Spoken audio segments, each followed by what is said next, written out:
में बिहार झारखंड की खबरों के साथ शुरुआत करेंगे बुलेटिन की, लेकिन इससे पहले एक नजर अब तक की सुर्खियों पर।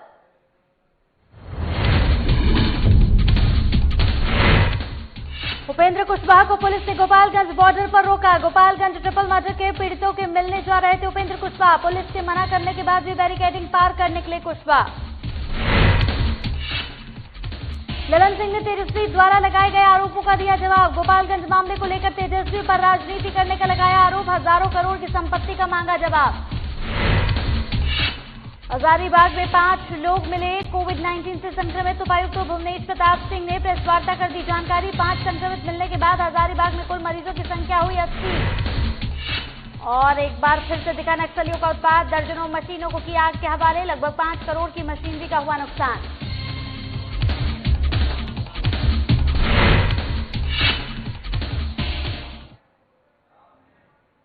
चलिए बुलेटिन की शुरुआत करेंगे तो गोपालगंज के ट्रिपल मर्डर के पीड़ितों के घर जाते हुए रालोसपा के राष्ट्रीय अध्यक्ष उपेंद्र कुशवाहा को प्रशासन ने गोपालगंज बॉर्डर पर रोका, लेकिन उपेंद्र कुशवाहा पीड़ित के घर के लिए बैरिकेडिंग पार कर निकल गए।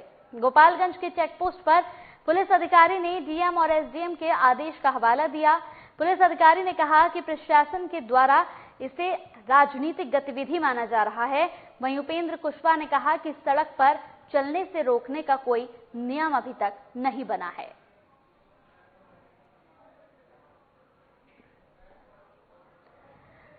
तो तस्वीरें आप देख रहे हैं गोपालगंज के ट्रिपल मर्डर के पीड़ितों के घर जाते हुए रालोसपा के राष्ट्रीय अध्यक्ष उपेंद्र कुशवाहा को प्रशासन ने गोपालगंज बॉर्डर पर ही रोक दिया, लेकिन उपेंद्र कुशवाहा कहां किसी की मानने वाले थे। उपेंद्र कुशवाहा पीड़ित के घर के लिए बैरिकेडिंग पार कर निकल गए। गोपालगंज के चेक पोस्ट पर पुलिस अधिकारी ने डीएम और एसडीएम का आश्वासन भी दिया। उन्होंने कहा कि नहीं, इसे राजनीतिक गतिविधि के तौर पर देखा जा रहा है।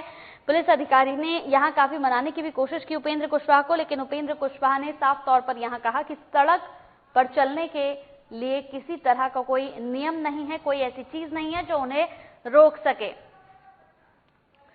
इस पूरी खबर पर ज्यादा जानकारी के साथ वरिष्ठ संवाददाता अजय हमारे साथ जुड़ गए हैं। अजय, उपेंद्र कुशवाहा को गोपालगंज बॉर्डर पर रोका गया, वो मिलने जा रहे थे लेकिन उन्हें यहाँ रोका गया, लेकिन वो रुके नहीं, बैरिकेडिंग को तोड़ते हुए आगे निकल गए और उन्होंने ये भी कहा कि यहाँ पर किसी तरीके का कोई नियम नहीं है, सड़क पर वो चल सकते हैं। क्या कुछ अपडेट है इस पर?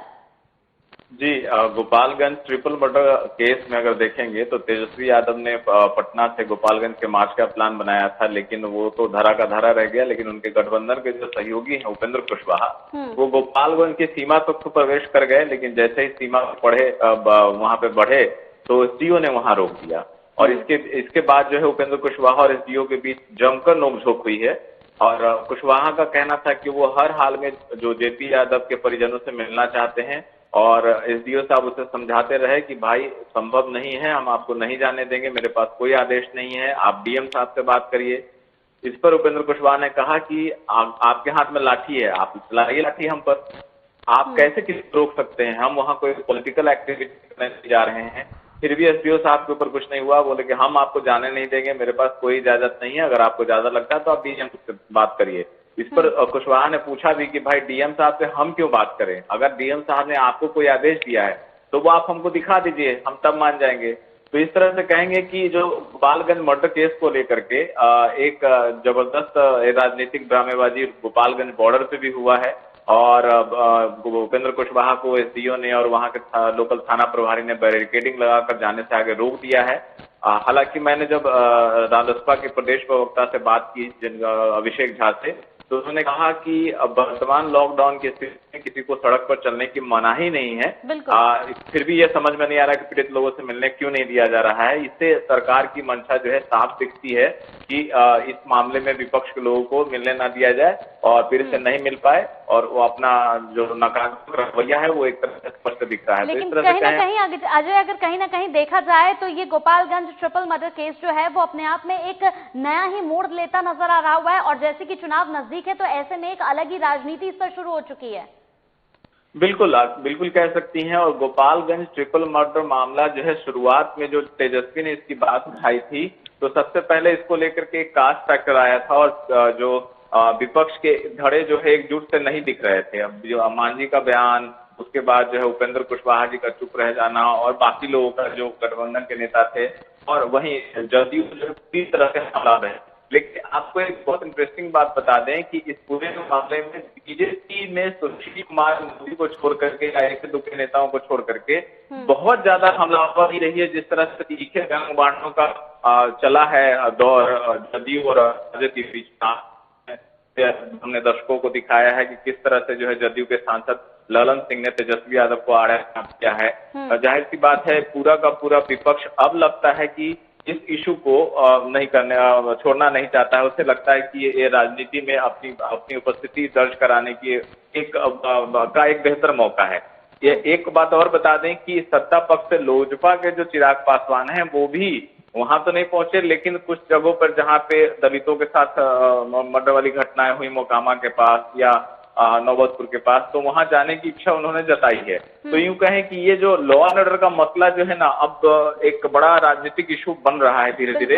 हालांकि सत्ता पक्ष का बयान जो है सीधा सीधा है, सिंपल सा है कि कोई भी हो अपराधी उसको बख्शा नहीं जाएगा, लेकिन इससे यह शांत नहीं हो पा रहा है। विपक्ष मुद्दे को लगातार उठाता ही जा रहा है। कंचन, चलिए, बहुत बहुत शुक्रिया आज हमारे साथ जुड़ने के लिए। तो गोपालगंज के ट्रिपल मर्डर के पीड़ितों के घर जाते हुए रालोसपा के राष्ट्रीय अध्यक्ष उपेंद्र कुशवाहा को प्रशासन ने गोपालगंज बॉर्डर पर रोक दिया। तो कहीं ना कहीं देखा जाए जिस तरीके से गोपालगंज मर्डर केस है वो अपने आप में एक अलग ही मोड़ लेता नजर आ रहा है। और जैसे कि बिहार के चुनाव नजदीक हैं, तो ऐसे में इस पूरे मर्डर केस में राजनीति एक अलग ही चरम पर पहुंच रही है।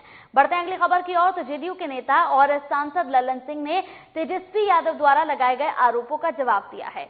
ललन सिंह ने कहा कि बिहार में जो भी अपराध की घटनाएं हो रही हैं उन पर पुलिस के द्वारा तुरंत कार्रवाई की जा रही है। बिहार सरकार कानून तोड़ने वालों से बिल्कुल कड़ाई से पेश आएगी। उन्होंने कहा कि गोपालगंज मामले को लेकर तेजस्वी यादव सिर्फ राजनीति कर रहे हैं। बिहार में और भी घटनाएं हुई हैं जिन पर सभी जरूरी कार्रवाई की गई है। ललन सिंह ने तेजस्वी यादव पर भ्रष्टाचार का आरोप लगाते हुए कहा कि नाबालिग होते हुए भी हजारों करोड़ों की संपत्ति के मालिक वो कैसे बन गए, पहले वो इस चीज का जवाब दें। इस तरह की घटना घटती है तो कानून अपना काम करता है, साक्ष्य मिलते हैं, उसके लिए कानून बना हुआ है, सीआरपीसी है, आईपीसी है, पुलिस मैनुअल है। पुलिस अपना काम कर रही है, जांच में साक्ष्य जिस पर भी मिलेगा कार्रवाई होगी। और मुख्यमंत्री नीतीश कुमार जी ने तो बहुत साफ शब्दों में रिपीट किया है, कई उदाहरण हैं। अब उनको उदाहरण नहीं दिखाई पड़ता है तो कौन समझाएगा उनको। तो इसलिए जो अपराध करेगा वो जांच में जो भी पकड़ाएगा गिरफ्तार होगी। कानून अपना काम कर रहा है, कोई हस्तक्षेप नहीं है सरकार का, कहीं भी नहीं होता है हस्तक्षेप। तो इस तरह के इंडिविजुअल घटना की भर्त्सना जितनी की जाए वो काफी है, लेकिन इसके राजनीति करना ये उनकी मानसिकता दिखाई पड़ती है कि उनकी मानसिकता क्या है, किस मानसिकता से ग्रस्त है वो।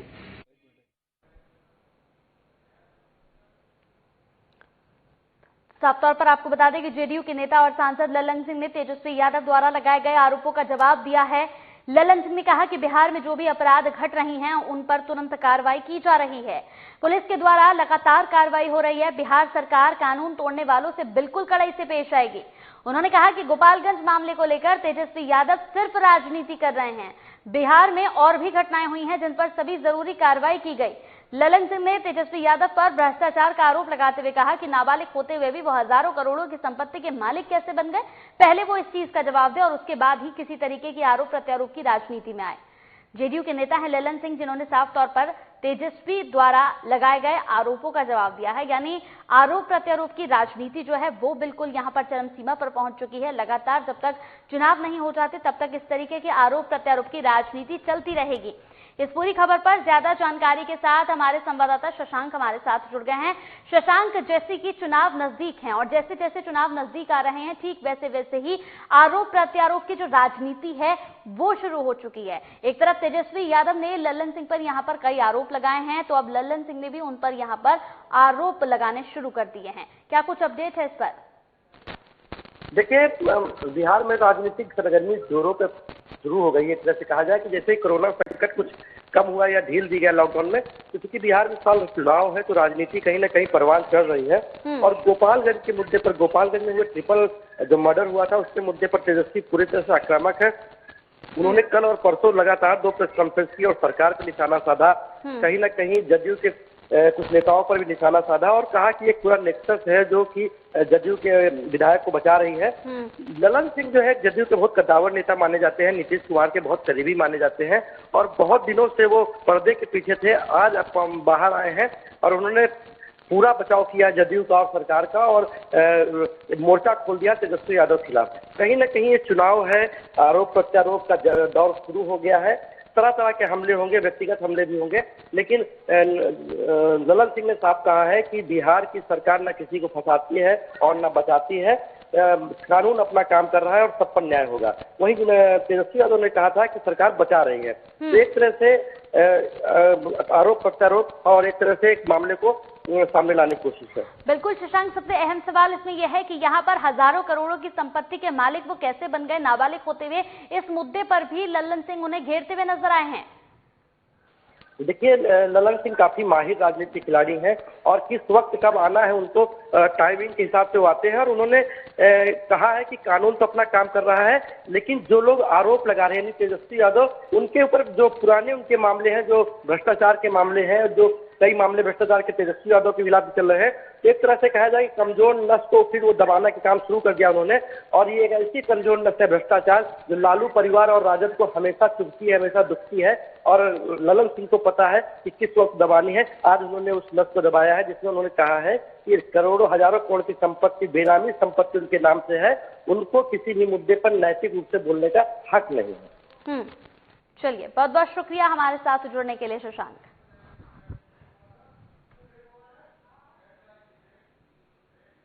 चलिए, वक्त हो गया एक छोटे से ब्रेक का। जल्द हाजिर होंगे कुछ और खबरों के साथ।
झारखंड में कोविड-19 के संक्रमितों की संख्या बढ़ती जा रही है।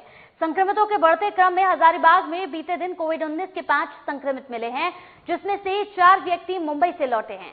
वहीं एक व्यक्ति गुड़गांव से लौटा है। संक्रमित पाए गए व्यक्तियों को हजारीबाग के यहां पर HMCH में क्वारंटीन किया गया है। आपको बता दें कि 5 संक्रमित लोग मिलने के बाद हजारीबाग में कुल मरीजों की संख्या अभी 80 हो गई है, जिसमें 41 मरीज ठीक होकर घर लौट चुके हैं। इस बात की जानकारी हजारीबाग के उपायुक्त भुवनेश प्रताप सिंह ने प्रेस कॉन्फ्रेंस के माध्यम से दी।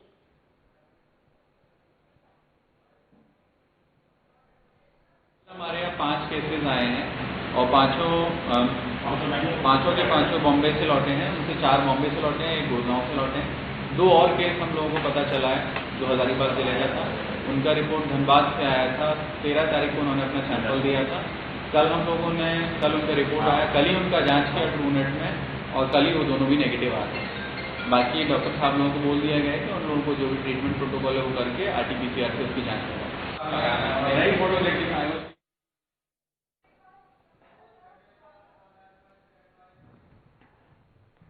इस पूरी खबर पर ज्यादा जानकारी के साथ हमारे संवाददाता प्रमोद हमारे साथ जुड़ गए हैं। प्रमोद, हजारीबाग में लगातार जिस तरीके से यहां पर संक्रमितों की संख्या जो है वो बढ़ती जा रही है, क्या कुछ अपडेट है इस पर? जी बिल्कुल कंचन, मैं बता दूं कि लगातार हजारीबाग जिले में संक्रमितों मरीजों की संख्या लगातार वृद्धि हो रही है। वहीं कल देर शाम की अगर बात करूं तो 5 पॉजिटिव मरीज मिले हैं, जिसमें से 4 को बड़कागांव क्वारंटीन सेंटर में रखा गया था और 1 मरीज को HMCH में रखा गया था।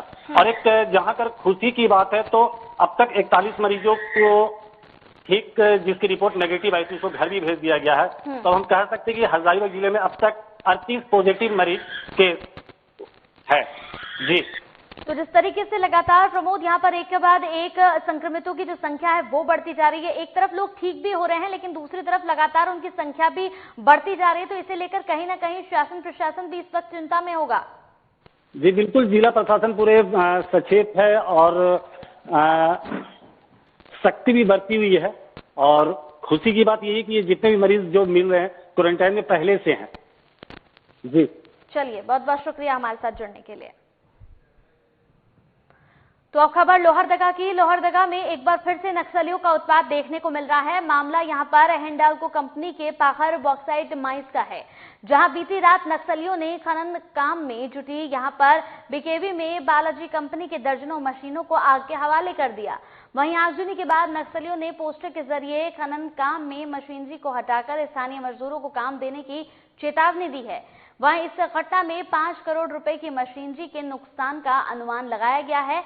वहीं इस घटना की पुष्टि करते हुए लोहरदगा की पुलिस अधीक्षक प्रियंका मीणा ने कहा कि पुलिस सभी बिंदुओं पर जांच करते हुए आगे की कार्रवाई कर रही है। 9 बजे रात को हम लोग ड्यूटी में से घूम रहे थे तो पता चला कि गाड़ी आके आया लोग की गाड़ी जल गया है, आग लगल है। तो हम यहीं से खड़ा होकर देखे, करीब 7 से 10 बज गया था, 9:30 बजे घटना है। तो हम लोग देखे यहाँ से, और वहाँ थी ट्रक वाला आया उधर से, तो बोला कि बीके भी उधर है रोड पर साइड में गाड़ी जला है। तो अपने रात अनुभव नहीं हुआ। सुबह में लोग गए तो करीब बीके भी में करीब 6 गाड़ी। तो अब खबर पलामू की। पलामू के मेदिनीनगर थाना क्षेत्र के गैंगस्टर कुणाल सिंह की चलती कार में गोली मारकर हत्या कर दी गई, जिसके बाद मृतक और अपराधियों की कार आपस में ही टकराने से दुर्घटनाग्रस्त हो गई। वहीं इस घटना के बाद अपराधी घटनास्थल से गाड़ी छोड़कर भागने में सफल रहे। वहीं पलामू के पुलिस अधीक्षक अजय लिंडा के नेतृत्व में पुलिस मौके पर पहुंची और मामले की जांच पड़ताल में जुट गई। आपको बता दें कि कुणाल पर हत्या और व्यवसायी से यहां पर एक्सटॉर्शन मांगने का आरोप है। तो वहीं पुलिस उसी नजरिए से इस पूरे मामले की जांच पड़ताल कर रही है। समदृष्टया ऐसा लगता है कि एक रोड एक्सीडेंट दिखाने की कोशिश की गई है, गोली मारी गई है। आज हम लोग अभी और देख रहे हैं इसमें और क्या तथ्य आते हैं। तो अब खबर देवघर की है। देवघर में एक सनसनीखेज मामला सामने आ रहा है, जहां कुंडा थाना क्षेत्र में 3 युवकों द्वारा एक महिला की गोली मारकर हत्या कर दी गई, जिसके बाद पूरे इलाके में डर का माहौल बना हुआ है। आनंद फानंद में महिला को देवघर सदर अस्पताल ले जाया गया, जहां डॉक्टरों ने महिला को मृत घोषित कर दिया। घटना की सूचना पाकर देवघर के एसडीपीओ विकास चंद्र श्रीवास्तव घटना की तफ्तीश करने के लिए पहुंचे, जहां परिजनों की शिकायत पर मामला दर्ज कर लिया गया और साथ ही शव को पोस्टमार्टम के लिए भेज दिया गया। छोटू तुई सुबह सुबह जो है 3 लोग बताया जा रहा है कि 3 लोग बाइक पर आए थे और उनकी हत्या कर दी घर में। इसके पीछे क्या वजह है हम लोग ढूंढ रहे हैं। बहुत जल्दी जो जिसने हत्यारा है वो जल्दी गिरफ्त में आ जाएगा। जमीन विवाद को लेकर मामला सामने आ रहा है। प्रथम दृष्टया कुछ कहना जल्दबाजी हो जाएगा। तहकीकात हम लोग कर रहे हैं, लेकिन चूंकि आई विटनेस भी उसका है, लोगों ने देखा भी है, तो जल्दी उसकी पहचान हो जाएगी। घटना मालूम नहीं कौन था, लेकिन हम लोग सोए थे, आया 3 लड़का यमा गाड़ी से आया। उसके बाद हम लोग बैठे, उसको बोला कि मेरा फुआ आई है, तो जमीन लेने का बात है। 2-3 दिन पहले भी आया, वो देख के गया। आज बोला सुबह सुबह मेरा फुआ लोग आई है, तो चलिए दिखा दीजिए और रेट फाइनल कीजिए।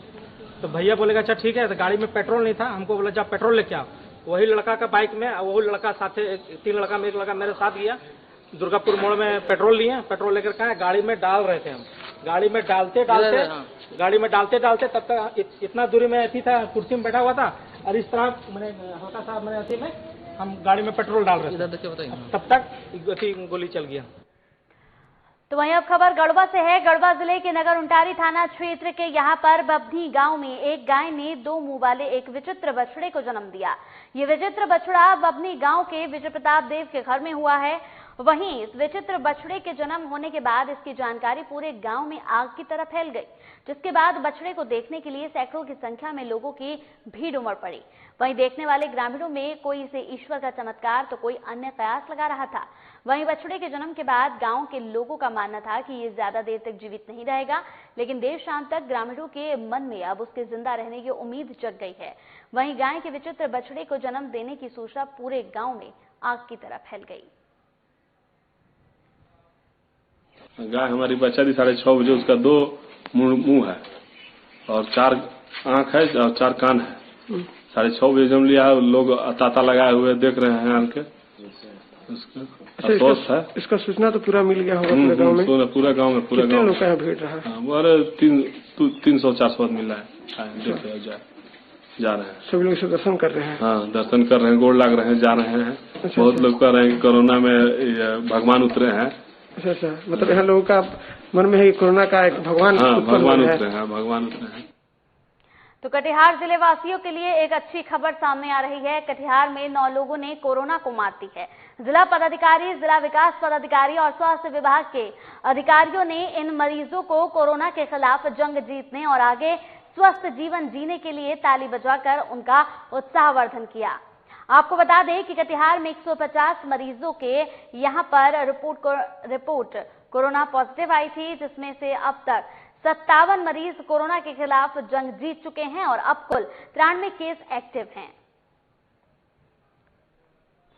वो ब्रेथलेस में जब उसको सांस लेने में काफी तकलीफ होने लगती है, तब हम लोग उसको वेंटिलेटर के लिए प्रोवाइड करते हैं। अभी तक मैं जब से ड्यूटी कर रहा हूँ इस कोरोना में, मैंने अभी तक किसी को रिफर नहीं किया है वेंटिलेटर के लिए। बनाने के लिए हम लोग विटामिन सी सप्लीमेंट देते हैं। जितना भी क्वारंटाइन सेंटर था उसमें हम लोग विटामिन सी सप्लीमेंट दिए हैं, रात में सेट्रिजिन दिए हैं। हाँ, एंटीऑक्सीडेंट ले सकते हैं, वो लेना चाहिए। हाँ, सबसे बड़ी बात है क्या कि जो बच्चे हैं, छोटे बच्चे हैं और जो 60 ईयर के पास करना, उनको बच के रहना। देखिए, कोई डिजीज नहीं है। जैसे ओल्ड एज में जैसे हाइपरटेंसिव हो गए, ब्लड शुगर वाले हो गए, तो इसमें कोई डिजीज को फैक्टर नहीं आता है, इसमें एज फैक्टर आता है। क्योंकि एज ज्यादा होने के बाद इम्यूनिटी उनकी घटने लग जाती है।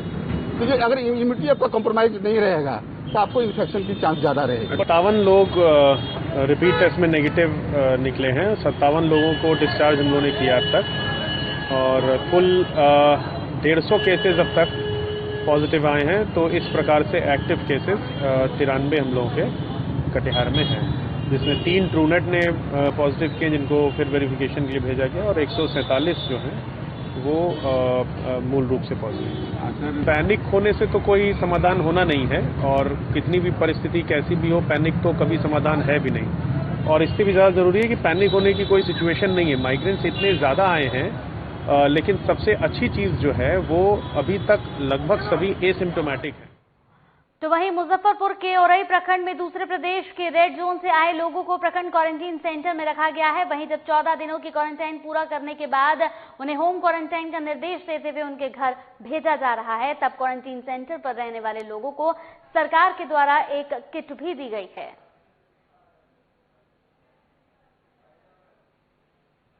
चलना पड़ा, कहीं बस से तो कहीं कुछ, मतलब जैसा मिला वैसा करके आए हम लोग। और यहाँ पे है तो 14 दिन रहे क्वारंटाइन में, उसके बाद निकला है आज तो बहुत अच्छा है। कहीं भी जाते कुछ बोलता नहीं कोई भी, पहले तो थोड़ा बहुत था जो मतलब चलिए